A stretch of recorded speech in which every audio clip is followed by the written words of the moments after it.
کلبه دوستی، برنامه هفتگی از رادیو راه ابریشم. تهیه و اجرا آزیتا و صالح.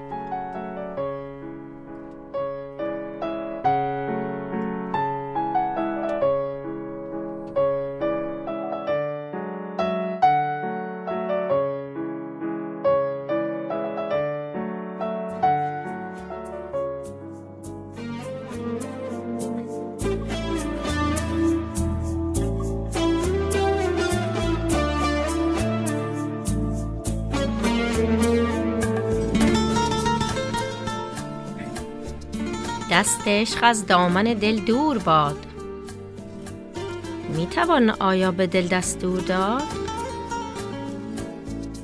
میتوان آیا به دریا حکم کرد که دلت را یادی از ساحل مباد؟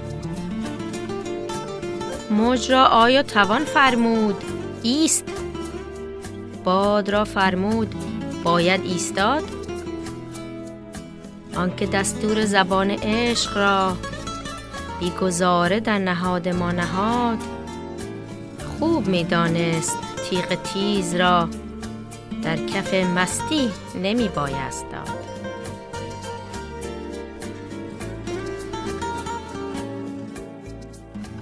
سلام بر شنوندگان خوب و عزیز و گرامی، به برنامه سوم سال دوم کلبه دوستی خوش آمدید. برنامه سوم، برنامه 19 فوریه یا فوریه.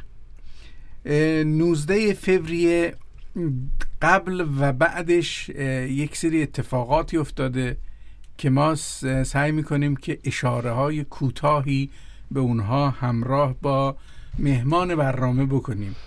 یکی این که هفته قبلش 12 فوریه روز مادر بود و مهمان برنامه هم خودش یک مادره، و دوم این که 14 فوریه روز عشاق بود و همه به هر حال یه شکل‌هایی عشق رو تجربه کردن. و 2 روز دیگه 21 فوریه روز جهانی زبان مادریه و زبان مادری خیلی مهمه، هم برای هویت انسان، هم برای ارتباط با جامعه و فرهنگ پیشینیان، و هم ارتباط بسیار خوب با والدین، و هم اینکه وقتی که آدم زبان کشور میزبان رو تسلط کامل نداره، میشه از طریق زبان مادری پل زد و آموزش رو راحت تر کرد. و اینجا هم خوبه که مهمان برنامه تجربیاتی داره در این رابطه، چرا که خودش معلم 2 زبانه هست، سالها در نروژ در این زمینه کار کرده، فعالیت کرده، و حتی من خبر دارم سختی راه رو به جان میخره تا بتونه بره به بچه ها این امکان رو بده که بتونن مسائل مختلف، هم زبان، هم دروس مختلف و هم نوع تطبیق با مدارس نروژ رو بیاموزه. نازی تا شما وارد برنامه بشید. سلام بر شنوندگان عزیز و با خوش آمدگویی به مهمان عزیزمون که بعداً خودشونو معرفی میکنن. منم باز دوباره روز والنتاین که 14 فوریه هست رو تبریک میگم، و همینطور که روز مادر که باز از همین تو 12 فوریه بود، و روز بسیار بهتری هم 21 فوریه هست که روز زبان مادری هم هست و باز همونم جای تبریک داره. و خوش آمد میگم به مهمون عزیزمون و دوست دارم که خودشونو معرفی کنن در چند دقیقه حالا برای شروع صحبت ها. با سلام به شنوندگان عزیز و شما دوستان گرامی، من مونا هستم از ایران و حدوداً 14 ساله که نروژ زندگی میکنم. متأهل هستم، یه پسر 20 ساله دارم و همونطور که دوستان گفتن معلم 2 زبانه هستم در نروژ و امروز در خدمت دوستانم. خیلی خوش آمدی به برنامه. اول برنامه آزیتا شعری خوند از قیصر امینپور. این شعر جالبه، یه مقدار وقتی که آدم فوری میشنوه یه مقدار آدم گیج میشه، میگه که چی میگه. اینی که یه کوچولو به خاطر اینکه والنتاین را پشت سر گذاشتیم، روز عشاق رو، من دوست دارم یه خورده بریم به محتوای این شعر. میگه که دست عشق از دامن دل دور باد، میتوان آیا به دل دستور داد. اینجا در واقع یه جوری 2 مطلب رو مطرح میکنه. از طرفی نمیشه به دل دستور داد، خب نم بیای مثلا بر اساس عقل دستور بدی اینجوری باید باشه، دل راه خودش رو میره. و از طرف دیگه دست عشق از دامن دل دور باد. چرا باید دست عشق از دامن دل دور باشه؟ به نظر من عشق ترکیبی از عقل و احساسه. اگر عقل توش نباشه، فقط احساس باشه، کودکانه میشه و حتی در شکل بسیار وسیعش به جنون کشیده میشه. ولی اگر عقل توش نباشه اینجوری میشه. ولی اگر احساس نباشه فقط عقل باشه، یه حالت کاسبکارانه حتی میتونه در بیاد، به خاطر اینکه به عقلت میگی که چی خوبه، برای من چی خوبه. به خاطر همین در واقع از دید من عشق زمانی هست که احساس ما و عقل ما با همدیگه دوستی خوبی دارن و با هم خوب نشست و برخاست میکنن و همدیگر رو قبول دارن و همدیگر رو خوب به رسمیت میشناسن و با همدیگه خوب همکاری میکنن تا اون کسی که عاشق شده بتونه از عشق لذت کامل رو ببره. و بعد همینجوری سوال میکنه در شعرش که سوالهای جالبیه و بعد آخرش میگه که در کف مستی نمی بایست داد اون تیغ تیز را.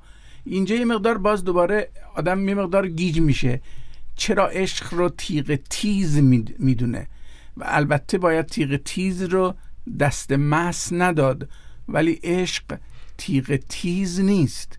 خاطرخواهی ممکنه باشه، به خاطر اینکه تفاوت هست بین خاطرخواهی و عشق.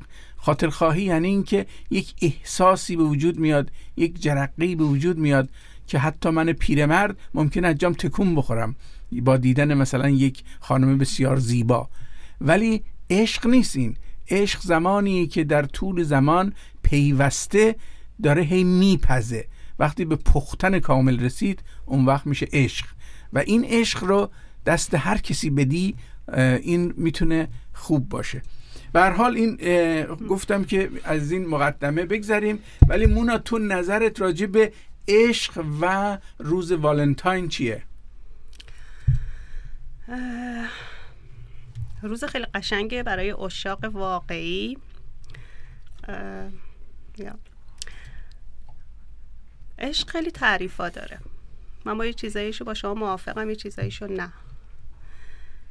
ولی اینکه به نظر من واقعا کسی که عاشق میشه دیگه هیچی رو نمیبینه، حتی با آینده فکر نمیکنه، فقط با اون لحظه که به اون عشقش برسه.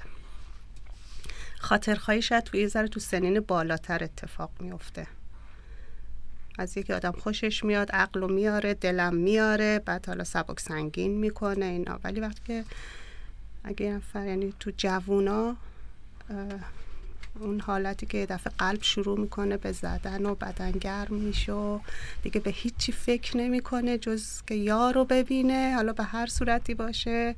یه موقع پدر و مادر میگذرن، از خانواده میگذرن، خیلی مصیبت ها. حالا به غلط و درستش آدم کار نداره، چون موقع متوجه هیچی نمیشن که غلطه یا درسته، فقط میخوان به اون هدف برسن. عشق قشنگه. خب راجع به روز مادر، نقش مادر تو پسر 20 ساله داری. بله. مادر چه نقشی داره کلا در زندگی بچه ها؟ مادر نقش خیلی زیادی داره.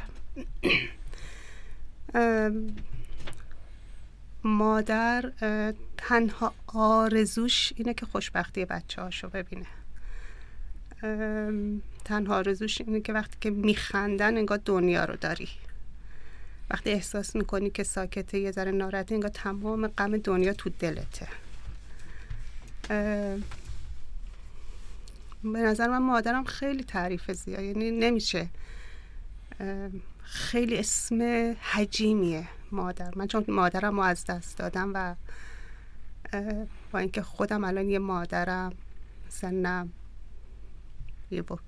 دیگه زن بزرگ هستم، چون میگم میان سال هستم، البته جوونم و میان سال، ولی خیلی کم بودش رو حس میکنم خیلی جاها. یعنی هر روز وقتی بلند میشم دوست دارم صداش، حرفاش، نصیحتاش.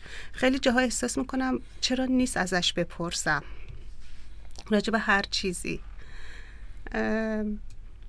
و اون امنیتی که مادر میده هیچ کس دیگه نمیتونه امنیت رو ایجاد کنه. و من خودم اینو احساس میکنم. من اونطوری نیستم که پسرم رو بغل کنم، بوس کنم. 20 سالشه، سعی میکنم یاد بگیره رو پاش واسته، مستقل باشه، با اینکه یه بچه دارم. اما یه موقع میگم که تو این کار برو انجام بده، آفهنگه من نباش، خودت بعد راه تو دیگه پیدا کنی. اما میبینم تو سخته. حالا حتی سر امتحان قبلش مثلا یه زنگ میزنه، مامان من دارم میرم، من میدونم چی میخواد، میتونی مطمئن باش، به هیچی فکر نکن، آخرش اینه که یه بار دیگه بعد این امتحان رو بدی. اوکی، بدون که به هم بگه که، یعنی میگم مادر وقتی بچه میگه سلام یا میاد تو، با نگاش میفهمی الان چی میخواد. شاید تنها مادر باشه که بفهمه. و این موقع پسرم وقتی میاد تو میگه سلام، میگم چی شده؟ میگه من فقط گفتم سلام. میگم نه، این سلام یعنی یه چیزی شده. این سلام خیلی خوشحالی، چیزی شده. میگه من فقط گفتم. میگم نه، این یعنی الان یه چیزی شده. حتی آدم لحن نگاهشون میفهمه که حتما یه چیزی شده، حالا خوشحال، ناراحته، داره به چیزی فکر میکنه. و فکر کنم فقط یه مادره که میتونه اینو بفهمه. حتی پدرم شاید نه. پسر من با پدرش رابطه خیلی نزدیکی داره، یعنی وقتی در رو باز میکنه میگه بابا کجایی، ولی همیشه تو مشکلات دنبال من میگرده. همیشه وقتی که احتیاج به راهنمایی داره، احتیاج به تایید یه چیزی داره، دنبال من میگرده، منو پیدا میکنه. و فکر کنم فقط یه مادر که میتونه امنیت رو به بچه بده. بچه ها میتونه واسه مادرها بزرگ نمیشن. فکر میکنم که نمیدونم، من برام میگم بزرگ بودم، ولی همیشه برام مادرم همون بچه بودم. یه موقع بهش میگفتم که مامان من خودم دیگه یه زندگی دارم، خودم دیگه کلی تجربه دارم. میگم مادر خیلی مونده تا به این تجربیات برسه. درست. نه خیلی جالب توصیف کردی اتفاقا. یعنی اون کانال ارتباطی که بین مادر و کودک هست که احساس رو قشنگ عمیقا درک میکنه و قشنگ میدونه خواسته هاش چیه، نیازهاش چیه، احساسش چیه، نگرانیش چیه. و این واقعا مادرها ستودنی هستن که این قدرت رو دارن. و به خاطر همینه که من معتقدم که مادر یعنی و زن شریک خلقته. یعنی این نظر شخصی منه.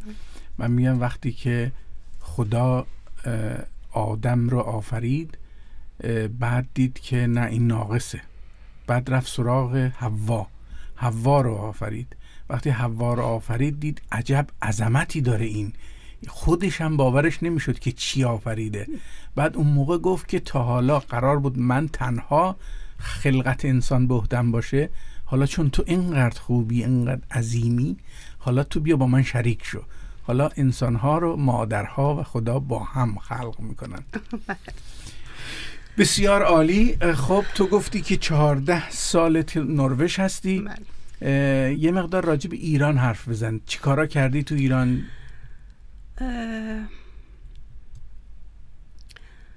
خب من تو ایران خیلی دختر فعالی بودم،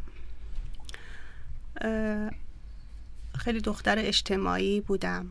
کلا من پدرم خیلی، با اینکه پدر من ارتشی بود ولی خیلی آدم روشن فکر، خیلی آدم روشنی بود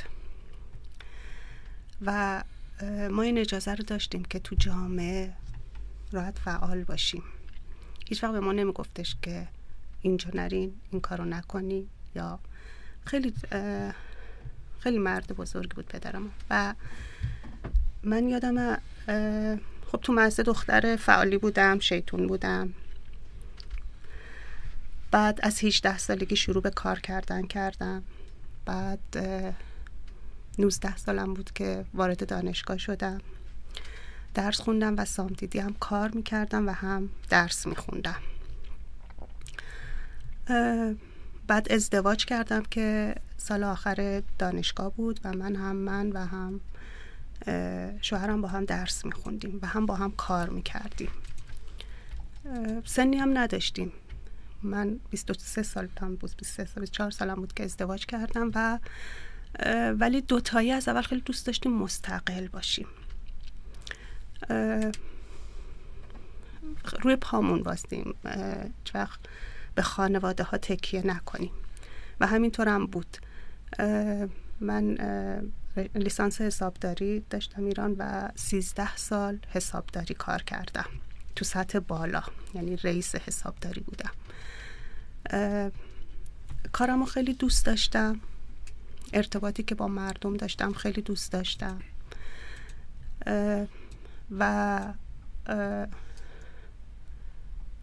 دوتامون خیلی فعال بودیم، یعنی دوتامون زیاد کار میکردیم و اون موقع حالا تو جامعه ایران هم خیلی راحت نیست شما دوتایی بدونی که پشتیبان، یعنی بخوای از خانواده ها کمک بگیری خودت رو پات واستی. ولی ما تصمیم گرفتیم که 5 سال اول بچه دار نشیم، درسمون تموم شه. خیلی دوست داشتیم وقتی که بچه میاد حالا همه چی هم داشته باشه. این کارم کردیم. ولی الان خب البته به جوونا میگم که به این فکر نکنید، چون به نظر من بچه دار شدن همیشه یه سنی داره، یه حوصله‌ای داره و خب به هر حال اون زمان ولی خیلی چیز عادی نبود که 2 زن و شوهر ازدواج کنن بعد 5 سال نخوان بچه دار بشن. ولی به هر حال داستان مال 30 سال پیشه.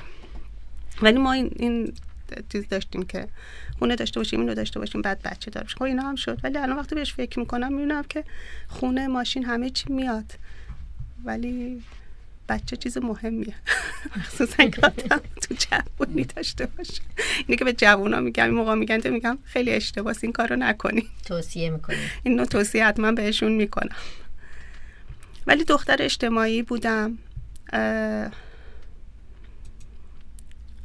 زمانی که دانشجو بودم تئاتر بازی میکردم، والیبال بازی میکردم، توی تیما بودم.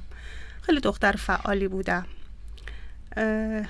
نسبت به البته اون موقع خانوما هم خیلی فعال بودن ولی منم جزو اون کسایی بودم که فقط اینکه تو خونه باشم بخوام یه خانم متأهل باشم، نه، دوست داشتم که تو جامعه باشم، فعالیت‌های اجتماعیمو داشته باشم. وقتی که مدرسه میرفتم، دبستان میرفتم، پدرم میگفت تو سرت تو هر سوراخی میکنی. خب دختر یه ذره فکر کن، نباید که وارد هر چیزی بشی تجربه کنی بعد مثلا چیز باشی. ولی راضیم از جوونی که داشتم، راضیم. خیلی خاطره ازش دارم، خیلی دوستای خوبی داشتم، خیلی چیزا رو تجربه کردم. خاطرات شیرینی داری برای ما تعریف کنی از اون موقع؟ آره خب مثلا زمانی که دانشجو بودم یکی از دوستان بودش که ماشین داشت، البته اونم الان آمریکا زندگی میکنه و ما یه گروه بودیم و فقط شاید روزای، یعنی یه روزایی فقط وارد که میشدیم برنامه‌ریزی می‌کردیم خب کلاس که تموم شد حالا می‌خوایم چه کار بکنیم. خیلی شیطونی می‌کردیم و چون اون ماشین داشت اون موقع هم خب خیلی نبود که یه دختر مثلا 20 سال ماشینم حالا داشته باشه و ما خیلی گروه خوبی بودیم و خیلی خوش می‌گذروندیم با هم. حالا شیطونیای زیادی کردیم. شیطونی بماند. ولی از جوونیم راضیم. یعنی خودت اهل تهرانی؟ بله، من بچه تهران هستم. کدوم منطقه بودی؟ حالا منظور دانشگاه تو یا حالا با خانواده؟ بله، من کلا شمیران به دنیا اومدم و سالها اونجا زندگی کردیم. خودم که ازدواج کردم یه مدت دیگه بزرگراه رسالت خونه خریدیم و زندگی میکردیم، ولی کلا بچه شمران هستم و خاطرات زیادی از کوه دارم چون با شوهرم هم تو کوه کلا آشنا شدیم و اینم از جوونی. خب از کوه میتونی یه چیزایی تعریف کنی؟ خاطراتتون دیگه. آره دیگه 5 صبح بلند میشدیم بابا میگفت بابا 7 صبح میگفتیم نه ورزش 5 صبح چون 6 قرار داشتیم کوه اکیپی چون میخواستی سعید رو ببینی؟ چون میخواستم سعید رو ببینم و سعید سنگ نورد بود اون موقع و یه طوری راهنمای ما بود تو کوه و تقریبا هر جمعه ما کوه بودیم، هر جمعه. حالا دوستای زیادی هم داشتیم میرفتیم و خیلی خوش میگذشتش، حالا غیر از ورزش غیر از شیطونی خیلی هم خوش میگذشتش و کارم کردی در ایران؟ بله، من از 18 سالگی کار کردم. نه همون ولی چی کارایی؟ من گفتم حسابداری. نه ولی حسابداری گفتی؟ بله. آها درسته. من 2 سال یعنی شروع که به کار کردم منشی بودم، بعد که وارد رئیس کار حسابداری شدی؟ وارد کار حساب یعنی شروع کردم به حسابداری خوندن، رفتم خودشون منو گذاشتن تو بخش حسابداری که حالا چون دانشجوشم بودم. وقتی که درسم تموم شد من شدم رئیس حسابداری شرکت پایا. یه شرکت خیلی بزرگی بود که این دستگاه‌های مخابراتی رو می ساختش. اون موقع چیزی حدود شاید 200 کارمند داشت و من رئیس حسابداری اونجا شدم و وقتی که می اومدن تو می‌خواستن من گفتن که رئیستون کجاست؟ گفتم منم بفرمایین. گفتن شما این؟ گفتم بله بفرمایین. شما سنتون موقع چقدر بودش؟ من 25 سالم بود که شدم رئیس حسابداری. پس خیلی برای اون افرادی که حالا اونجا کارمند بودن خب شوک بودش. آره و واقعا باورشون نمیشد. بعد میشستم بعد من کارا رو که انجام و کلا داشتم تو دستم داشتم و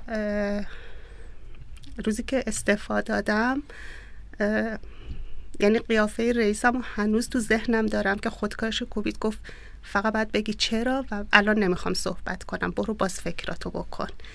و بعد گفتش که من الان نمیدونم بدون تو باید چی کار کنم.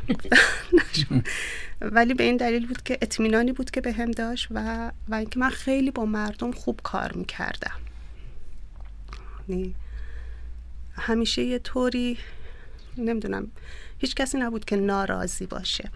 و جالب که بعد از سالها که اومدم ایران ما حالا یه مشکل حسابداری، یه مشکل شرکتی پیش اومد که من به عنوان حسابدار تو قضیه بودم. بعد اون آقا رو اینجا توی نروژ دیدم.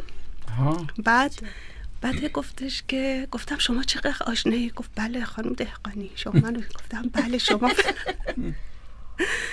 گفتش که بعد اتفاقا خواهرم هم میشناختش اینا و تعریف کردم که این مشکل چی بوده اینا. بعد اون آقا گفته بودش که مرگ یه خاطره خوب از ایران داشته باشم این خانومه، چون تو مشکلات دو طرف رو گرفتش و خیلی با اون سنی که داشت این مشکل رو خیلی قشنگ بررسی کرد و حل کردش. یعنی یکی از کسایی که میتونست کمک کنه این کنه. خدا رو شکر که اینجا میگن کوه به کوه نمیرسه ولی آدم به آدم میرسه. ولی برخورد مردم چطوری بود که یک زن بیاد رئیس حسابداری بشه؟ خب اون زمان ایران مردم خیلی سنتی تر بودن، ولی نمیدونم خیلی کسا وقتی وارد حسابداری می شدن مثلا از اینکه می دیدن من رئیسم، حالا یه کارمند جوانتر از خودم هم دارم، بعد مثلا می شستن من سری جمع می کردم من رئیسم. بله من حساب دارم. برخوردت خب با آدم های بله. من خیلی خوش خندم، خیلی خوش روم، ولی نمیدونم مدیریت قاطع هم داره. آره. اگر بخوام سریع من تو نروژ که اومده بودم اینجا با میروز رفتم مدرسه پسرم. بعد یه جریانی پیش اومد که من خواستم کلاسش رو عوض کنم با اینا همیشه. بعد یه روز رفتم گفتم این گفتم ما فهم کنم تو زبان بلد نیستی. سال دوم اگر بخوام یه چیزی رو به اثبات کنم و یه چیزی رو بخوام، آره خیلی قاطع میشم، خنده یادم میره. از دوران کودکی در شمیران چی یادت میاد؟ شیطونی چند وقت پیش یاد برفاش افتاده بودم. شمیران خیلی برف می اومد. بعد خب موقع این چکمه های پلاستیکی هم مد بود. من و خواهرم هم تقریبا یه سال تفاوت همیشه مثل دو قلوها بودیم. این کفشامون همیشه یه رنگ بود. بعد یادمه دوتامون کفش قرمز داشتیم. ولی یادمه که وقتی که میخواستیم بریم مدرسه ما میدون اختیاریه میشستیم، یه زمین فوتبال بود، ما بعد اینو رد میشدیم و من یادم قشنگ ما تا کمر میرفتیم توی این برفه. مامانم میرسیم آره. بعد داشتم به همکارام میگفتم که من این خاطرات ها بچگی و اون برف و اون سرمای شدید اون موقع رو یادمه، مثلا برفش. خب یکی این برفش واسم خیلی چیزه، یکی هم که ما واسه خیلی بچه تر بودم، شاید مدرسه نمی رفتم، ما یه منطقه‌ای می شستیم که لوله کشی آب تازه داشت می شد. بعد آب خوردن و ما از این تلمبه ها می آوردیم و این سر کوچه بود. بعد یادم باز من و خواهرم 2 تا سطل کوچیک رنگی داشتیم، می رفتیم و اون منطقه تو اقدسیه بودن و لوله کشی تازه داشت و آب خوردن ما از اونجا می آوردیم یه مدت. و یادم که با پدرم که می رفتیم یه سطل داشت، یه سطل ما می رفتیم سطل کوچوله هامونو نمیدونم چند وقت خیلی یاد این خاطرات، خیلی خاطرات بچگی خوبی دارم. کوچه بازی، دوچرخه سواری، پارکی که می رفتیم و خیلی خاطرات بچگی خیلی خوبی هم داشتیم. چند تا خواهر برادرین شما؟ ما 3 تا خواهر هستیم، یه برادر.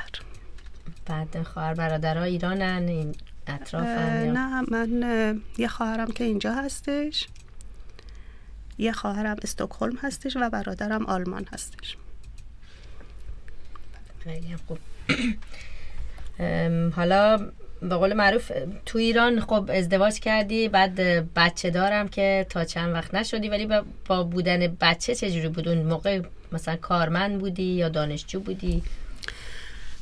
کامیاب که به دنیا اومدش من 2 سال خب مرخصی داشتم، خونه بودم. بعد کامیاب 2 سالش بود که فرستاده بهش مهد کودک و باز من به کار ادامه دادم.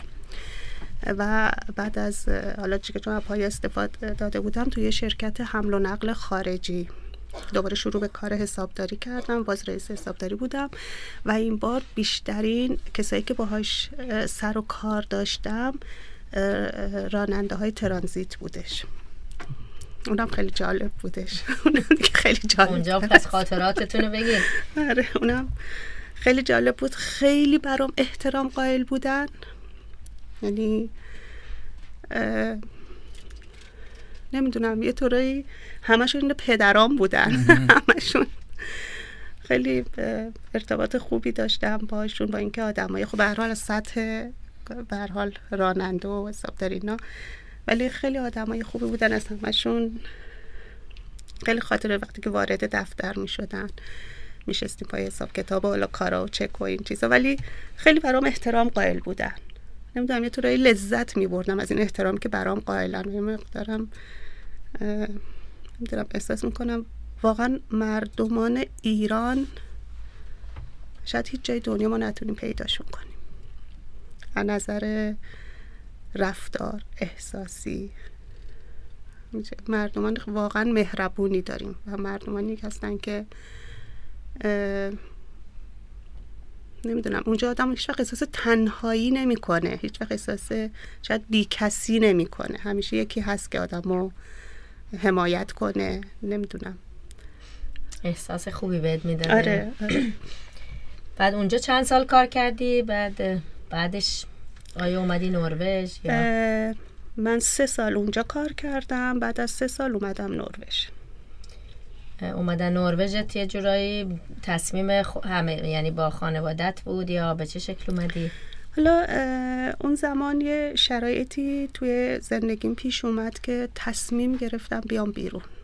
یعنی تصمیم داشتم که نمیدونم، تصمیم گرفتم بیام بیرون و عملیشم کردم. اومدم اینجا و تقریبا زندگیمو از صفر شروع کردم. 6 ماه وارد نروژ شدم که شروع کردم به پراکسیس کار کردن توی مدرسه کاملا مجانی، با اینکه زبان بلد نبودم ولی سابقه تدریس خصوصی رو تو ایران داشتم. زمانی که دانشجو بودم تدریس خصوصی هم من میکردم، ریاضی درس میدادم و علوم طبیعی، خیلی چیزا بود که من تدریس خصوصی میکردم. اینا اومدم توی یه مدرسه شروع کردم و گفتم که من مجانی کار میکنم، ولی دوست نداشتم تو خونه بشینم تا ببینم چی میشه و اینا هم از کارم خیلی راضی بودن و همون باعث شدش که من تو اون مدرسه 5 سال کار کنم و اونجا تشویق شدم به اینکه یه رشته دیگه رو بخونم و با بچه ها کار کنم و شدم تو اسپروکریلر. یعنی اولین شهری که اومدی به نروژ همونجا شروع به کار کردی؟ کدوم؟ من لارویک فرستادنم. لارویک درست من یونی لارویک بودم و اکتبر شروع کردم به کار کردن. بسیار خوبه، با امید رفتی جلو. آره. و موفق شدی و حالا میریم ترانه ای از هایده، امیدم را از من نگیر، میشنویم که ربط داشته باشه به این امید شما.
از این آهنگ زیبای امیدم را از من نگیر از هایده که صداش واقعا زیباست.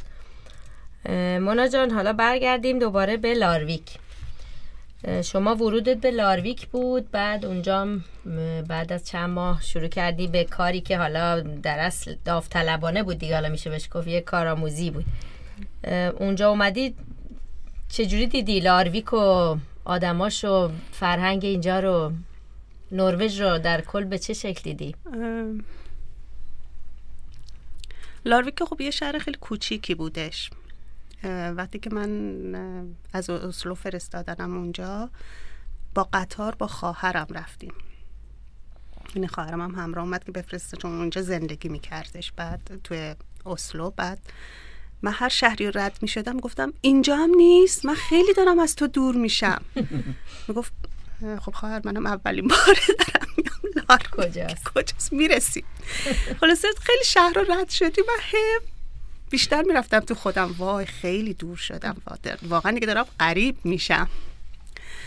بعد وقتی که رسیدیم لارویک خب یه خانومی اومد دنبالمون و اون خانوم شده که بهترین دوستای من تا حالا. بعد خلاص من که رفتم نشستم تو اتاقمون، یه اتاق کوچیک بود و من همونطور که نشسته بودم خواهرم هم تونتون اساسا رو جابجا میکرد که من یه ذره خوشم بیادش. بعد خلاصه اون اومدن، یه آقایی هم بودش که عرب بود. بعد با اون خانم اومد و گفتش که اینجا شهر خوبیه، خوشت میاد از این شهر، نمیدونم شوپ سنتر این بغل دریا اون پایین و اینا. من گفتم که بهش بگم حالا من اینجا مگه اومدم خرید که شوپ سنتر رو به من معرفی میکنی، اومدم آباسی. چون خیلی عصبی بودم که چرا اینقدر من قرار بود از که خواهرم باشم چرا اینقدر دور شدم. بعد که خواهرم رفت شب اول خیلی سخت بود برای من، واقعا غریبی رو خیلی احساس کردم که وای زبان که بلد نیستم، حالا یه پسر 5 ساله و 6 ساله هم دارم، شیطون از در و دیوار میره بالا. بعد الان اصلا کجا باید برم، چه کار باید بکنم. فرداش بلند شدم رفتم تو شهر رو با پسرم، راست میگفت شوپ سنترم خب خیلی تاثیر داشت، نزدیک بود، کلی وقت ما رو میگرفت. بعد اومدم به همون خانم گفتم دریا کجاست، سوار ماشین ما رو کرد و شهر رو گردون نشونمون دادش. نمیدونم خدا رو شکر به دلش نشستیم، به دل اون خانم نشستیم. من و پسرم ما رو تو شهر گردوند و اومد گفتش که هر کاری داشتی بیا من کمکت میکنم و اینا.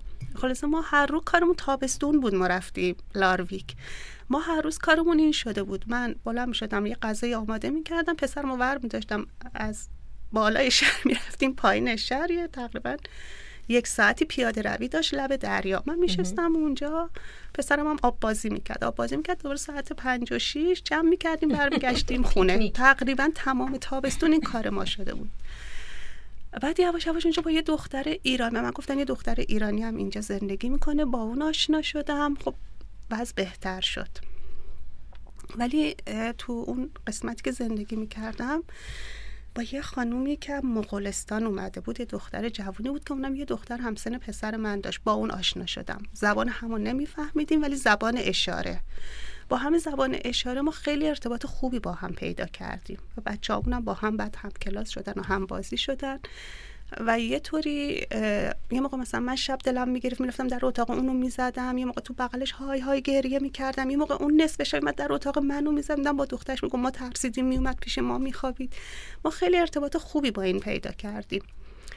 و یه طوری بعد دیگه به هر حال با چند تا ایرانی آشنا شدیم. بعد مدرسه شروع شد، مدرسه رفتیم.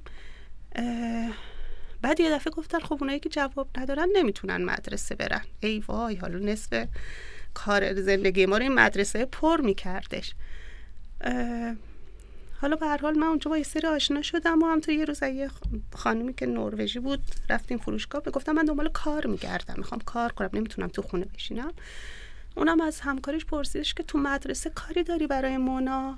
گفت آره میتونه بیاد ولی چیز. گفتم باش. خالص ما فرداش بلند شدیم رفتیم توی کلاس. زبان بلد نبودم. این بچه هم که صحبت میکردن گفتم یعنی آخرین روزه، برگرد برو تو خونه. دوباره صبح بلند شدم گفتم از هیچی بهتره، الان میخوام بشینم تو خونه چه کار. دوباره بلند شدم اتوبوس گرفتم میرفتم. بعد یواش یواش خیلی با همکارای خوبی اونجا آشنا شدم.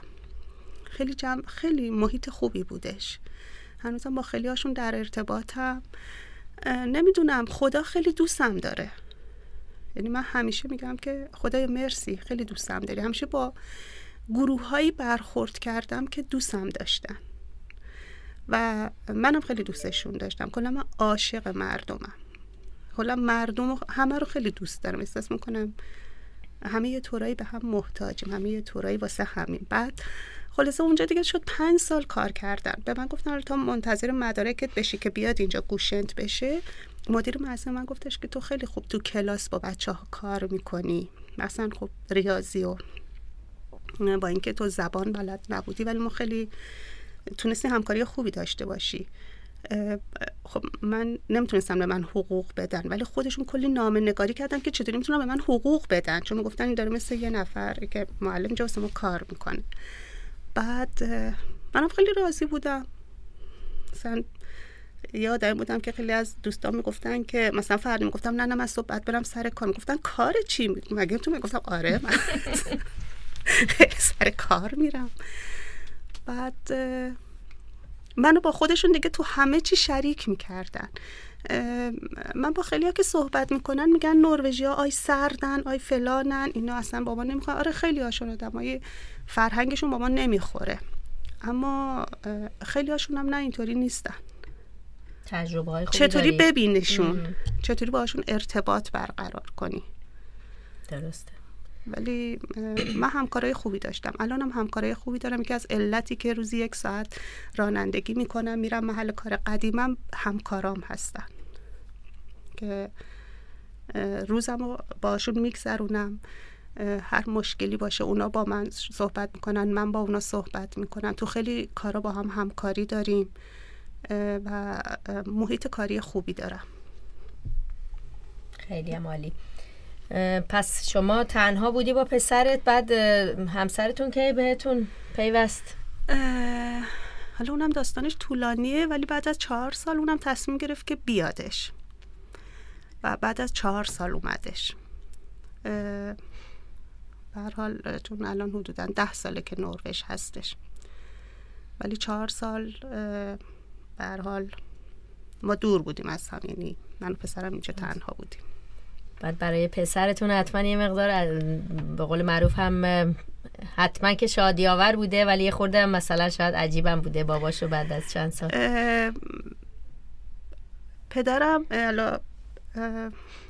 حالا شوهرم موقع پدر بچه‌م خیلی ارتباط، یعنی نمیگم شوهر خیلی خوبیه ولی پدر خیلی خوبیه و هیچ وقت ارتباطش با پسرش قطع نشد. یعنی اینا تلفنی با هم زندگی میکردن تقریبا و مثلا یه موقعی پسرم وقتی می اومدش میگفتش که معلوم باید با بابا صحبت کنم. مثلا اگه تو با یکی دعواش میشد یا مثلا میخواست چیز بکنم من گفتم حالا فردا، میگفت نه مثلا حالا دیگه بعد که یاد گرفته بود خودش شماره بگیره که خودش مستقل بود. وقتی که اومده شاید من خیلی نگران این فاصله بودم که حالا اینا چطور میخوان با هم ارتباط بگیرن و این چیزا، ولی بعد از یه هفته انگار اینا هیچ وقت اصلا دور نبودن. تو این مدت تماسایی که داشتن خب اخلاقیات و همه جور. آره خیلی خیلی میگم شاید با من خیلی طول کشید تا این فاصله جبران شه. این هم یه چیز طبیعی بود. درست. ولی با پسرم بعد از یه هفته تموم شد. ولی سریع. پس تقریبا 14 سال شما معلمید. بله. خب وقتی که معلمید آیا معلم بچه‌های نروژی هستید یا بچه‌های خارجی یا ترکیبی از هر دو؟ قبلا که فقط با نروژیا کار میکردم. بعد از 2008 2009 بچه‌های خارجی رم داشتم. وقتی با بچه‌های خارجی کار کردم خب خیلی از کارم خوشم اومدش. حالا کورسایی که رفتم، کلاسایی که رفتم، درسای چیزی هم که گذروندم و واقعا دیدم که میتونم خیلی مفید باشم، میتونم از تجربیات خودم برای این بچه‌ها استفاده بکنم.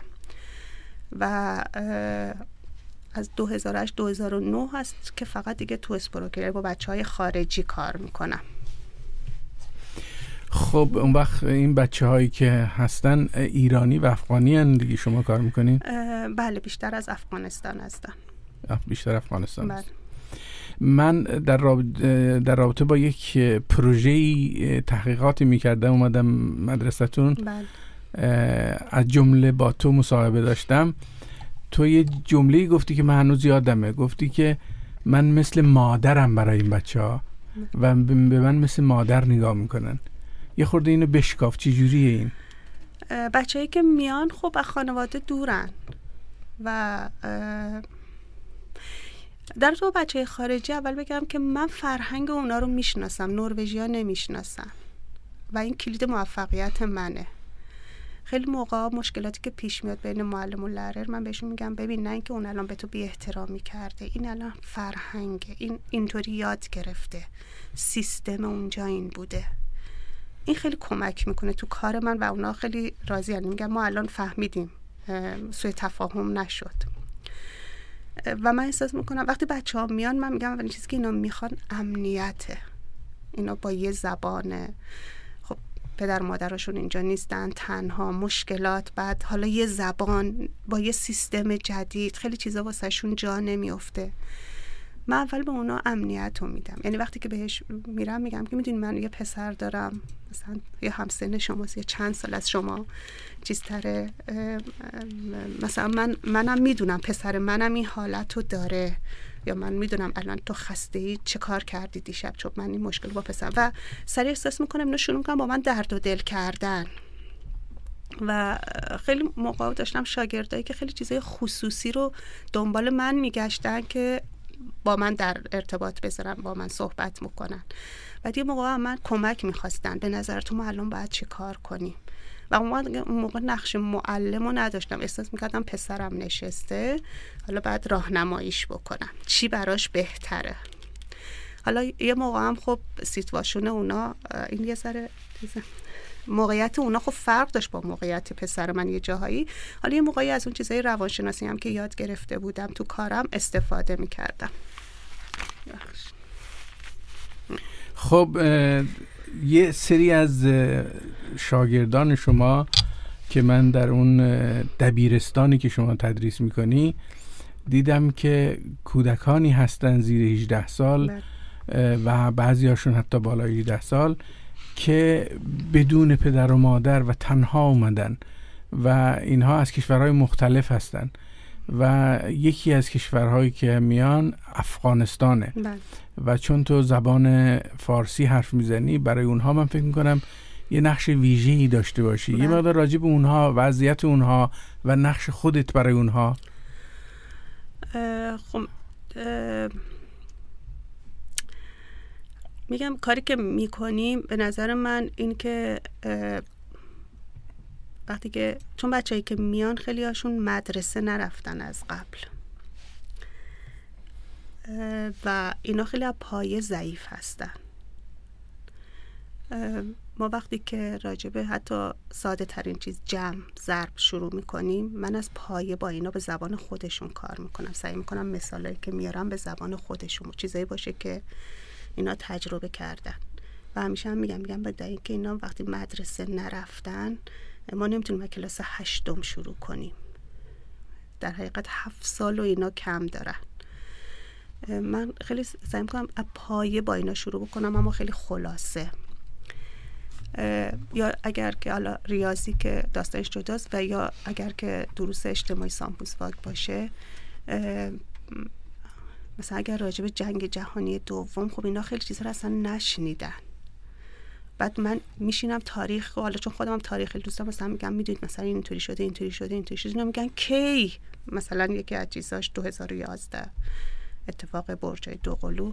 خب اینو من میدونم خیلی ولی مثلا اینا اصلا نشنیدن، میگن کی بعد واسهشون فیلم نشون میدم یا خیلی چیز، یا راجع به آمریکا، آفریقا، چون خیلی چیز کشورها رو نمیدونن اصلا یا نشنیدن چون نخوندن تو مدرسه. من فیلم واسهشون نشون میدم، صحبت واسهشون درسای یه ذره اضافه دارم، بعد با زبان خودشون، چون میدونم که خب خیلی اصطلاحات سخته واسهشون. خیلی از بچه‌ها هم زرنگ نیستن که سوال بکنن و من میدونم که اینا خیلی چیزا رو بدون که بفهمن میگذرن ازش. بعد وقتی که مثلا من چیز میکنم میگم که این مثلا این اینطوریه اینا گوش میدن. بعد معلم‌ها من میگن که تو یه موقعی، چون تو کلاس یه موقع با معلم‌ها با هم ما هستیم، میگن تو یه موقعی ساکتی، یه موقع کلاسو میگیره تو دستت. میگم به خاطر که اونجا متوجه میشن، این اصلا متوجه نمیشن منظور تو چیه، متوجه نمیشن تو چی داری میگی، ولی هیچکی هم سوال نمیکنه. حالا اون به خاطر اون چیز جوونی که یا روشون نمیشه. بعد که من سوال میکنم، بعد اینا همه میگن آها، بعد سوالا حالا میادش، اصلا کلاس دفعه جوش عوض میشه. بعد و اینا میفهمن نقش معلم دو زبانه رو که چقدر دفعه جو عوض شد. تازه بچه‌ها از خواب بیدار شدن، حالا سوال میادش. وقتی که سوالم که میاد، خب درس قشنگتر میشه، کلاس زودتر میگذره، معلم از اون چیزایی که داره میتونه استفاده بکنه. یا چند وقت پیش توی مدرسه بچهای کلاس اول و دوم بودن، معلم راجع به شخصیت‌های کارتونی صحبت میکرد. و وقتی من بچه‌ها نگاه میکردم، نه حالا بچه‌ای که من باشم، دیدم خیلی هاشون نمیدونن چی داره میگه چون ندیدن. ما مثلا سیندرلا رو بچه بودیم دیدیم، حالا ماها که معلمیم، یا خیلی شخصیت کارتونی، ولی اینا نشنیدن. بعد من بچه‌های خودم آوردم بیرون، من آوردم نشوندمش پای پسه، کارتونا رو نشونشون، گفتم اون راجع به این صحبت میکنه، این راجع به. بعد اینا هم گفتن که الان اسم اینه، تازه اینو فهمیدم اصلا کلاس راجع به چی هست. بعد به معلمای دو زبان دیگه هم گفتم که خیلی مهمه اینا وقتی راجع به شخصیتی صحبت میکنن، چون بچهای نروژی میدونن، باهاش بزرگ شدن، ولی اینا نشنیدن. حتی شاگردای کلاس هفتممو نشوندم، سیندرلا رو نشون دادم، یا هری پاتر، چون هری پاتر رو ندیدن و خیلی خوششون. حالا هر دفعه که میرم میگن که مونا امروز چی میبینیم؟ و من اون چیزایی که خودم تو بچگی دیدم، بچم دیده، یعنی چیزایی که همه میشناسنشون تو دنیا ولی اینا نمیشناسن، اون شخصیت ها رو بهشون معرفی میکنم، چون میدونم بعدها از اینا از اون میشنم و اینا گیجن، نمیدونن چی. احساس میکنم اون چیزایی که اینا تو بچگی از دست دادن که باید یاد میگرفتن، من تو این مدت کوتاهی که باهاشون کار میکنم جبران بهشون یاد بدم، اینو از دست ندن. مخصوصا تاریخ، حالا ریاضی که میگم بحثش جداست، من ریاضی رو با بچه‌ها از اعداد شروع میکنم، پایه اول دبستان. اینا بچه‌هایی هستن که در سنین کودکی در واقع از خانوادهشون، از جامعهشون، از فرهنگشون، از تمام اون عشق و محبت‌ها و ارتباطاتی که دور و برشون بود، اینا رو همه رو از دست دادن و اومدن اینجا. و نقش شماها اینجا خیلی مهمه که شما میتونید خیلی کمکشون کنید. البته نمیتونید کامل جای اونا رو بگیرید، ولی به هر حال میتونید یه کمک هایی بکنید. و به خاطر همین ما یه استراحت میریم پرستوهای خسته فرامرز اصلانی رو میشنویم که اینها قبل از که فقط یه چیز، من چند وقت پیش بچهای 17-18 ساله بودن، یکیشون اومد گفتش که من باید برم خونه. گفتم چرا؟ گفت من تب دارم. بعد میان همیشه دنبال من، چون معلم متوجه نمیشه اینا چی میگن، ما زبون خارجی‌ها رو ما خارجی‌ها بعد من دست گذاشتم رو پیشونیش، گفتم داغی. بعد دوستاش خندیدن. گفتم ببین تو آره تب داری، تو چیز داری. گفت تو الان دست گذاشتی؟ فهم. گفتم آره. گفت تو مگه دکتری؟ گفتم نه، ولی من میشه. احساس کردم که مثلا نمیدونم، احساس رضایت، احساس محبت رو تو چشای مثلا احساس کردم شاید هیچکس تا حالا دست رو پیشونه این نذاشته، اون حالتی که شاید من گذاشتم. این چیزا خیلی به بچه‌ها امنیت میده. بله، پرستوهای خسته.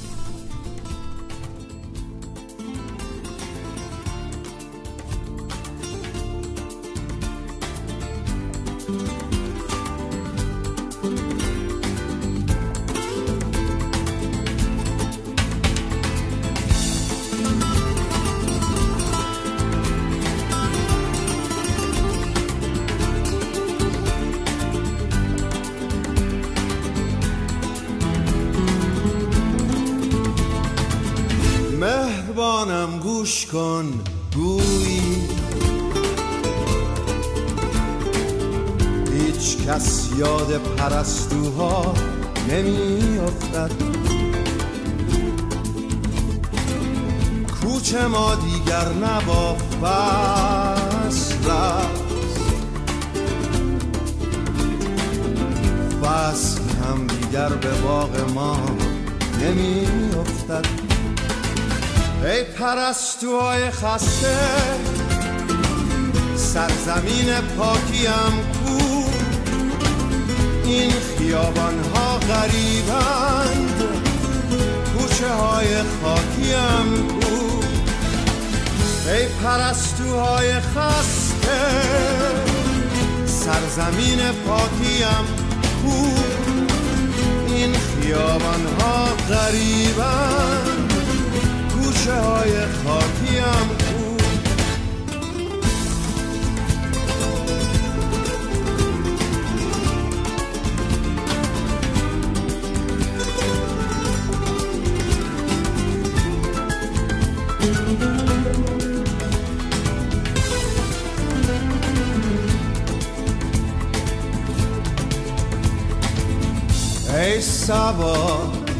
ای صبا گر سوی ایرانم گذشتی،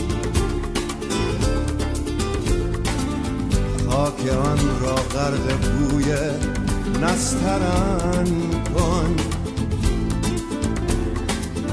هر کجا فریاد فرهادی شنیدی،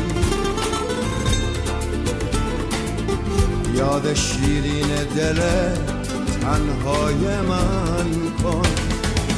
ای پرستوهای خسته سرزمین پاکیم کو، این خیابان ها غریبند کوچه های خاکیم کو. ای پرستوهای خسته سرزمین پاکیم کو، این خیابان ها غریبند کوچه های خاکیم کو.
پرستوهای خسته سرزمین پاکیم کو، این خیابان ها غریبند کوچه های خاکیم کو.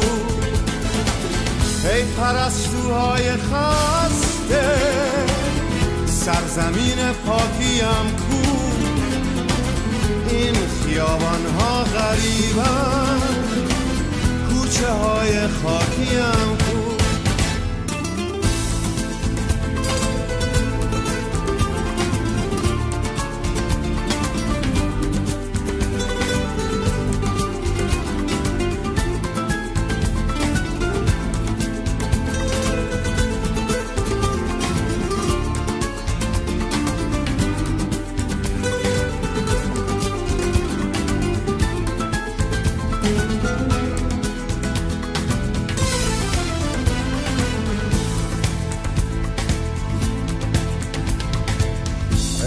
ای صبا گر سوی ایرانم گذشتی، خاک آن را غرق بوی نسترن کن.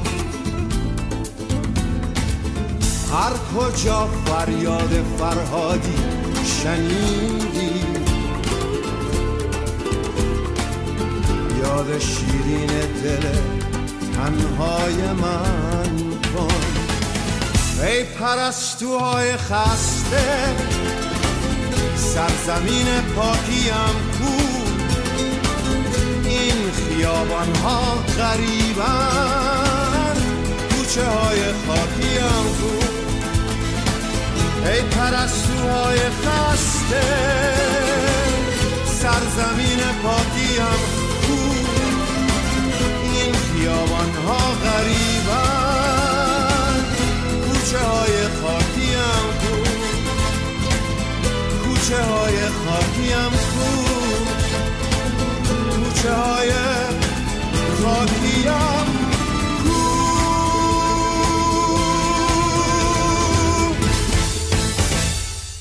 خب مونا، از این بچه ها حرف زدی، خیلی مهمه نقش تو برای اونها و خیلی مفیدی. و حتی من 2 گزارش خوندم، یکی یونسکو سازمان ملل متحد تهیه کرده بود، یکی هم در همین نروژ فوشگرا تهیه کرده بودن، یعنی پژوهشگران میگفتن که برای این بچه ها اعتماد کردن خیلی کار سختیه، به خاطر اینکه در کشور خودشون دیدن که ما بزرگسالها بهشون بدی کردیم، ظلم کردیم و حتی تو راه وقتی که تو نروژ میان تو راه باز ما بزرگسالها بهشون ظلم کردیم، حتی حق و حقوقشون رو چیز کردیم، کتک زدیم. حتی یکی از اینا به من میگفت که پلیس هلاس، یعنی چی میشه به نروژی، به یونان ما رو کتک زد. حالا تو حساب شو کن مثلا ترکیه چیکار کرده، در کشورهای دیگه چیکار کردن. اینها خیلی ضربه دیدن و بنابراین به بزرگسالها به راحتی اعتماد نمی‌کنن و این کار خیلی سختیه و موفق باشی در این کار. یه بخش مهم این ارتباط، این ارتباط خیلی مهمه و خیلی خوشحالم که تو میتونی این کار رو به خوبی انجام بدی، به خاطر اینکه یک تحقیقی من دوباره مطرح بکنم. یک تحقیقی در همین تابستون 3 از همکارای من توی دانشگاه انجام دادن، از همین دانشگاهی که من تدریس میکنم. اونها توی تحقیقشون به این نتیجه رسیدن که وقتی رابطه معلم و شاگرد یک رابطه بسیار خوب و بر اساس احترام متقابل باشه، اون وقت بچه ها میتونن تمام دروس دبیرستان رو به خوبی بگذرونن. چرا این کار رو کردن؟ به خاطر اینکه تحقیقات قبلی نشون میده که بچه‌های خارجی نمیتونن دروس دبیرستان رو به راحتی بگذرونن و خیلی هاشون نمیتونن و بنابراین ول میکنن اصلا دبیرستان رو. تقریبا، حالا آمارهای متفاوت است، تقریبا از هر 10 نفر 4 نفرشون نمیتونن. بعد اینها گفتن که اگر بتونه معلم یک رابطه خیلی خوبی با شاگرد داشته باشه، میتونه این مشکل هم حل بشه. و اینکه کلا وقتی که نوجوانن اینها در دبیرستان و چالش های خاص نوجوانی خودشون رو دارن، کلا هم نروژی هم غیره، و وقتی که این چالش ها هست اینها مشکلات روانی میگیرن و اگر رابطه معلم با اونها خیلی خوب باشه، اون مشکلات روانی هم حتی از بین میره. این یه بخش که رابطه است، رابطه معلم و شاگرد، و بخش دیگه آموزشه. یعنی در واقع پداگوژیک که تو کارت همینه، میدونیم که پداگوژیک 2 شق داره، یکی پرورشه، یکی آموزش.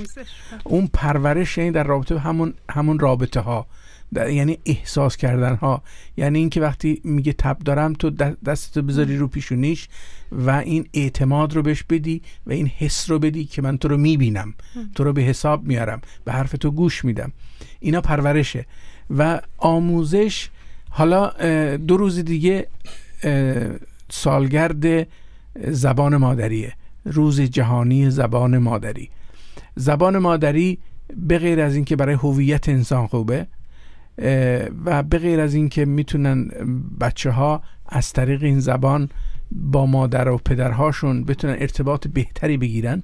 به خاطر اینکه من و شما که در سن بزرگسالی اومدیم اینجا، هیچ وقت نمیتونیم زبان نروژیمون انقدر عالی باشه که بتونیم احساساتمون رو به زبان نروژی بیان بکنیم.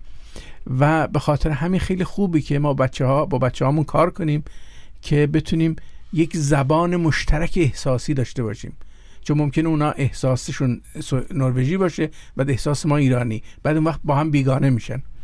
و خیلی خوبه که این یک زبان مشترکی باشه.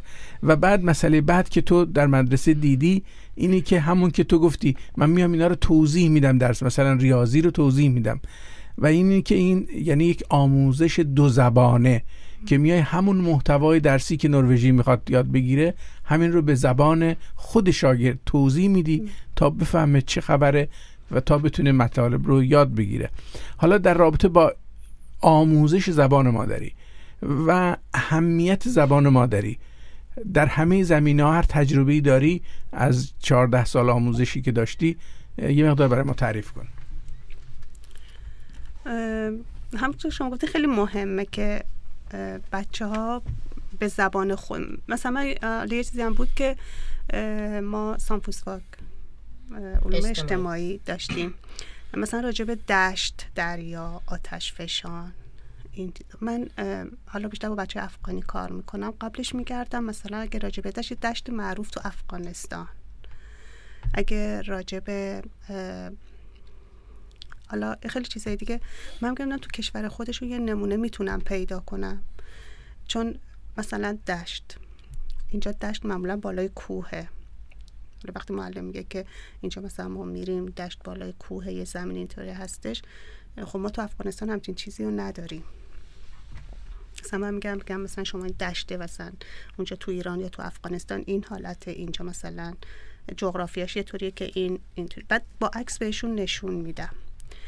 راجب خیلی چیزا من میگردم یه نمونه کشور خودشون پیدا میکنم. ریاضی رو خیلی عملی نشون میدم با سیب، پرتقال، گردو، مثالای روزانه، خیلی زبان عامیانه. گراماتیک نروژی رو سعی میکنم یه طوری، یعنی تو زبان خودشون، مثلا میگم این میمه که ما آخرش میگیم این همون میمه است که اینجا اضافه شده. خیلی سعی میکنم مثال اینطوری واسه شون گیر بیارم. بچه ها زودتر یاد میگیرن، منظور رو زودتر میگیرن. و همونطور که شما گفتین تا اون پرورشه نباشه آموزشه نیست. اینا زمانی با من خیلی راحت کار میکنن که به من اطمینان میکنن. میگم خیلی حرفای خصوصیشون هم میان به من میگن. حتی اگر که توی محل زندگیشون دعوا شده باشه یا مشکلی پیش اومده باشه، اینا هم من کمک میخوان. معلم نمیدونه چی پیش اومده، چی شده، چرا امروز این 2 نفر تو کلاس قهرن، ولی من از اون طرف بچه‌ای که با اینا کار میکنم میگن که مثلا حواست باشه رو اینطوری، بعد میشینم واسه من داستان رو تعریف میکنم، یا من یا آشتیشون میدم یا واسهشون صحبت میکنم. خیلی تاثیر، یعنی احساس میکنم که واقعا نقش یه مادر رو یه موقع بازی میکنم. و یه موقع مثلا ناتورفاک یه درسیه که اینا نمیدونن سلول چیه، علوم طبیعی همون علوم، مثلا اینا میشنن راجع به کهکشان یا این چیزا صحبت میکنن، این اصلا نشنیدن تا حالا. من با این گروه بچه‌ها کار میکنم. یه سری که درس خوندن، چند سال مدرسه تو ایران رفتن، اوکی یه چیزایی میدونن، ولی بچه‌ای هستن که اصلا مدرسه نرفتن. بعد مثلا من این موقع فکر می‌کنم خب حالا من سلول رو بعد چطوری فیلم تهیه میکنم به زبان خودشون. بعد مثالای خیلی زیادی میارم یا خیلی چیزا سعی میکنم که با زبان خودشون و با فیلم به اینا نشون بدم. خیلی زبان ساده.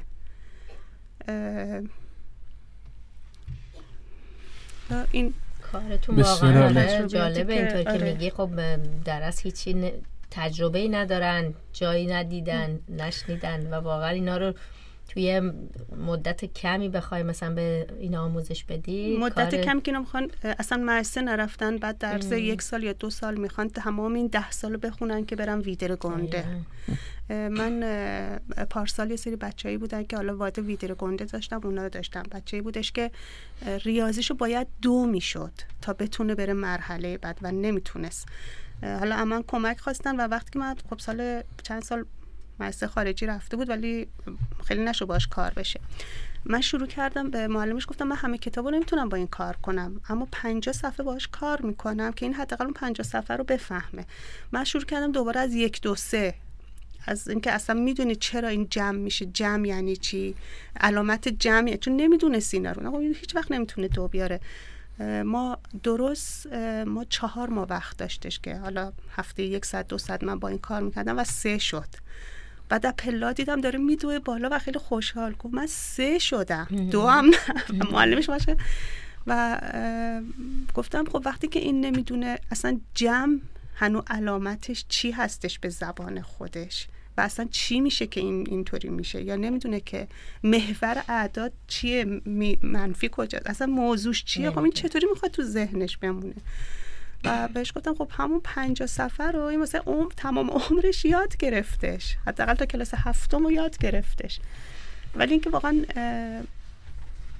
باید با پایه با اینا کار کرد و اینکه یعنی همونطور که با بچه‌های خودمون تو ایران کار میکنیم که البته من به یه نتیجه رسیدم، مثلا من هیچ وقت ریاضی رو اینقدر باز تو ایران، من ریاضیم خوبه، خب یکی از چیزایی هم که تدریس میکنم به عنوان چیز ریاضی اینجا به خاطر اون تحصیلاتی که داشتم، ولی هیچ وقت تو ایران ما باز نمی کردیم این به توان 2 چرا اینطوری میشه، چون اولش اینطوری میشه و من اینو خودم اینجا یاد گرفتم و این خیلی تاثیر داره، چون ما تو ایران حفظ میکنیم و نمیگم سیستم درسی نروژ خیلی بالاست، نه، ولی این چیزشو من خیلی میکنم، ریاضی رو باز میکنیم ما برای بچه ها و این خیلی به یادگیری بچه ها تو سطح های بالاتر چیز داره، کمک میکنه.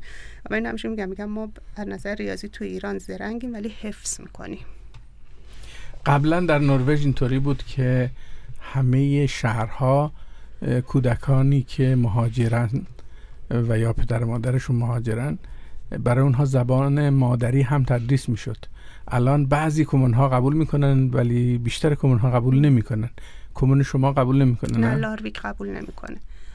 ما تو کلاس بیشتر با بچه ها نروژی صحبت کنیم، ولی من یعنی البته اینا خودشون قبول دارن، من فارسی میگم پشت سرش نروژی رو میگم، چون من اینا قبول دارم که نروژی هم خیلی مهمه که اینا یاد بگیرن، ولی اگه 2 بار فارسی رو میگم 1 بار نروژیش هم حتما میگم.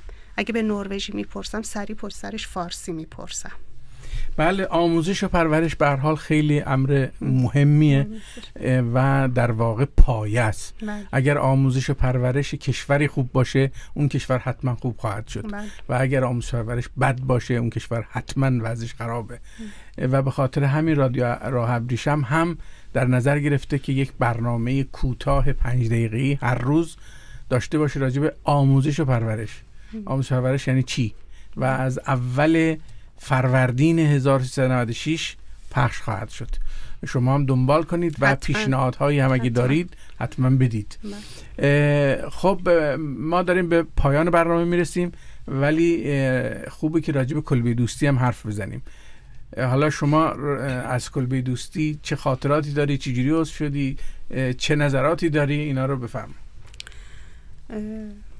کلبه دوستی رو یادمه که خب من با آزیتا جان که توی سمینار آشنا شدم. از اونجا با یه گروه کور آشنا شدم از طریق آزیتا جون که مرسی به هر حال باز توی چیزی که دوست داشتم و تونستم وارد بشم. بعد کلبه دوستی رو فکر کنم شما یادم نیست ولی فکر کنم از طریق آزیتا جون یا شما احتمالاً دیگه، چون در ارتباط بودیم معرفی شدی و توی کلبه دوستی تو فیسبوک اومد. ولی اون زمان من لارویک زندگی می‌کردم و فقط فیسبوکی بود.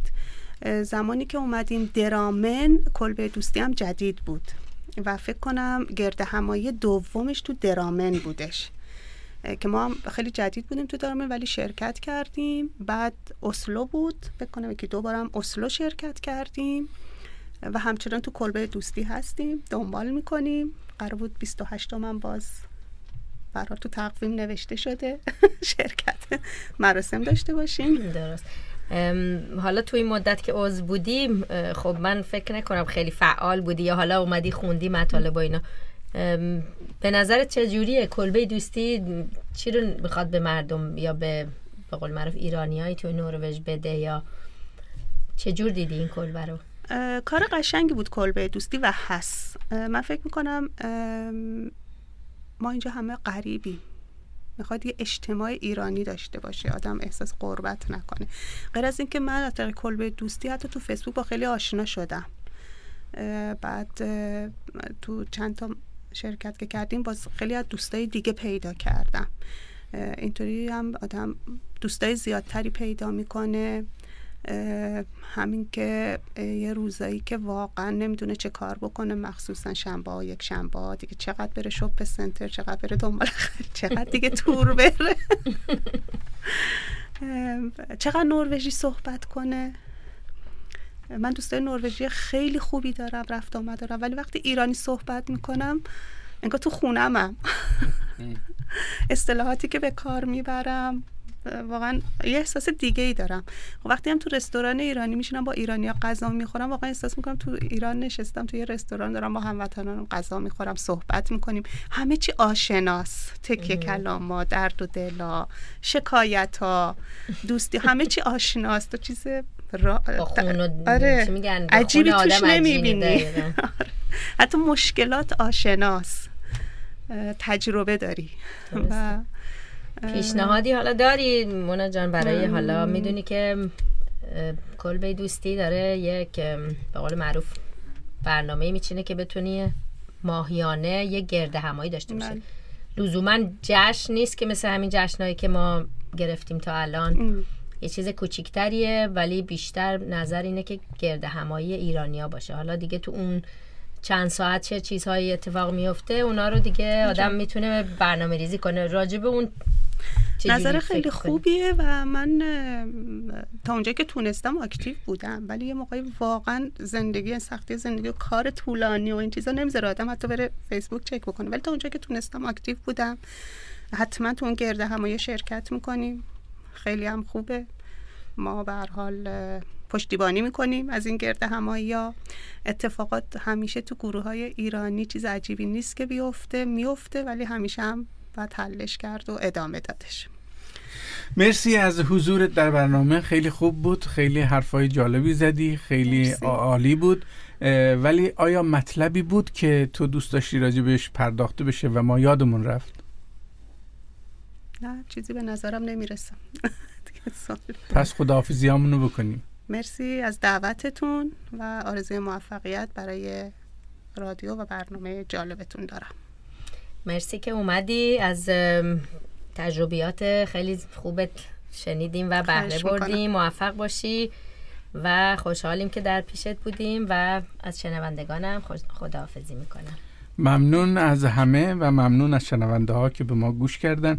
مونا مرضیه هم خیلی دوست داره، با آهنگ سنگ خارای مرضیه برنامه رو به پایان میبریم. شب بر همه شما خوش.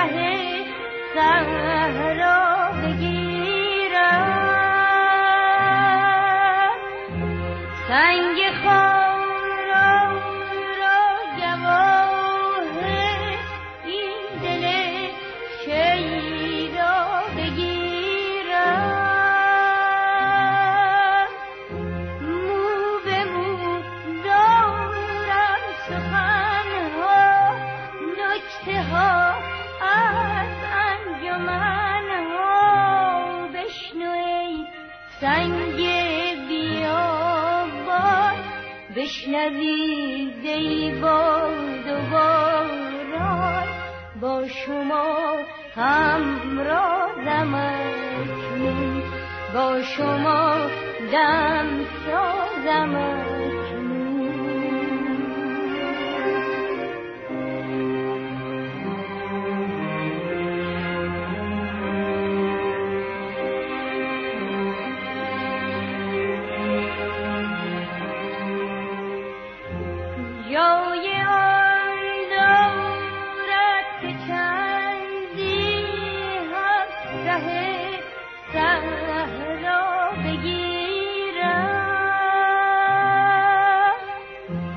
سنگ خارا را گواه این دل شیدا بگیرم.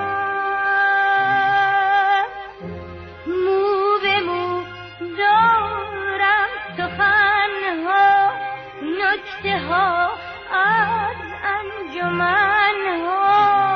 بشنو ای سنگ بیابان، بشنوید ای باد و باران. با شما همرازم اکنون، با شما دم سازم اکنون.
سنگ بیابان، بشنوید ای باد و باران. با شما همرازم اکنون، با شما دم سازم اکنون